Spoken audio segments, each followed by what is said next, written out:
what it means to your bottom line, your taxes, your investments, your future. The people you trust, the answers you need. Decision 2008, 7 p.m. Eastern, CNBC Tuesday. Looking at some of those credit measures I referenced earlier, LIBOR, as you can see over the course of the month, well off of its peak, peaked just south of 5%. Two-year swap spread, another measure of credit, peaking at a number north of 150 right now, trades 113. So as those credit measures have improved, volatility, if nothing else, has diminished and continues to diminish in the equity side of the ledger here. Trish. Thanks, Dylan.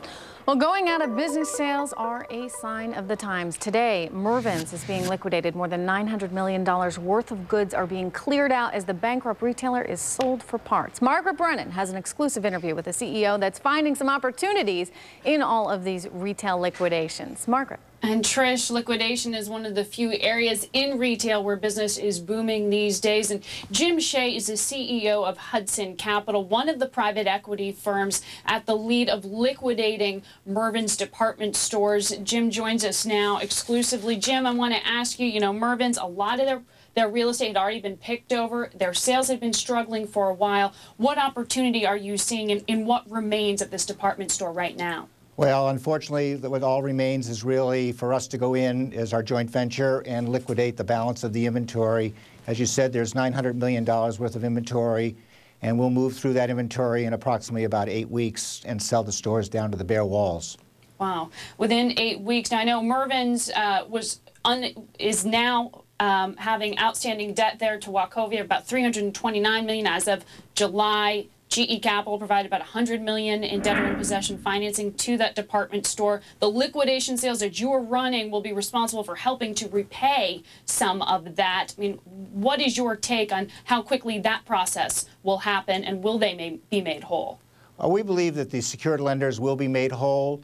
It's our understanding that possibly there may be some shortfall on the unsecured creditors, but it's our understanding that the secured creditors will be made whole in this particular transaction. Unsecured creditors like Levi Strauss, Nike, some of those names? That's correct. Okay. Now, the International Council of Shopping Centers estimates there are going to be about 6,000 store closures in 2008. That's up about 24% from last year. From your perspective, where do we stand there? Is that an underestimation of just how bad the retail environment is these days? Well, I had a conversation with one of the asset-based lenders just this week, and he thought that approximately 10% of his portfolio could possibly be liquidated next year.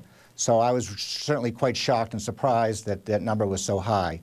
10% of his portfolio would be liquidated? That's correct. Wow. Now, you have to understand that most of these retailers are now under and finance their business under asset-based lending. Right, which is, and just quickly before we go, because we are out of time here, I know that many have said that process of moving from bankruptcy filing to liquidation has sped up. What opportunity is there still to revive a business that is in bankruptcy, or is everything just going straight to liquidation these days? Everything, we're seeing, quite frankly, that everything is going to liquidation very, very quickly. We used to see that they would be run over a long period of time. Now it goes right to liquidation. All right, Jim Schaye of Hudson Capital, thank you so much for joining us today on The Call. Trish? Okay, thank you, Margaret. Thank you, Jim. A quick break, and then we are back for the last call with Andy Bush. The ADR update is presented by the Bank of New York Mellon. Who's helping you?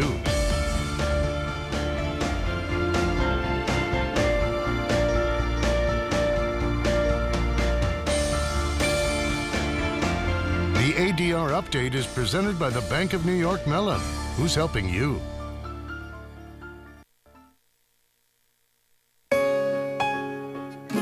The future looks brighter with us. U.S. Bank is the country's 6th largest commercial bank. The first choice for more than 14 million customers, including 458 of the Fortune 500. We've delivered a dividend every year since 1863. All across the country, clients rely on us. Today, U.S. Bank is eager to help your business take off. Yes, the future looks brighter with us, U.S. Bank.